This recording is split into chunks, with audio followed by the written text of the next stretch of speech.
ಅವರಿಗೆ ಅನಿಸಿದ್ದು ಆ ಕೆಲಸನ ಮಾಡಿದಾಗ ಆ ಅವ್ರ ಮನಸ್ಸು ಖುಷಿ. ಈಗ ಏನೇ ಆದರೂ ಇನ್ನೊಬ್ಬರು ಯಾರೋ ನಮ್ಮ ಮನಸ್ಸನ್ನು ಕಂಟ್ರೋಲ್ ಮಾಡ್ತಾ ಇದ್ದಾರೆ ಅಂದರೆ ಮನಸ್ಸು ಯಾರಿಗೂ ಇಷ್ಟ ಆಗಲ್ಲ. ಈಗ ನಾನು ಹೆಂಡ್ತಿನ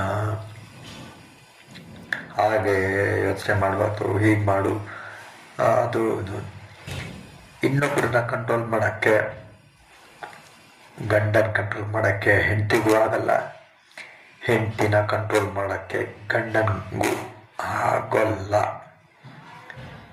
ಮತ್ತು ಮಕ್ಕಳನ್ನು ಕೂಡ ನೀವು ಕಂಟ್ರೋಲ್ ಮಾಡೋಕ್ಕಾಗಲ್ಲ. ಕಂಟ್ರೋಲ್ ಅಲ್ಲ, ಎಲ್ಲರೂ ಪ್ರೀತಿಯಿಂದ ಇದ್ದರೆ ಕಂಟ್ರೋಲ್ ಮಾಡಬೇಕು ಅಂತ ಅನಿಸೋದಿಲ್ಲ. ಈ ಏನಂತೀರ, ದೇಹದಲ್ಲಿ ದೈಹಿಕ ಎಕ್ಸಿಸ್ಟೆನ್ಸ್ 50-60 ವರ್ಷ, ಆದರೆ ಮನಸ್ಸಿನ ವಯಸ್ಸು ಎಷ್ಟು ಅಂತ ತಿಳ್ಕೊಳಕ್ಕೆ ಆಗಲ್ಲ.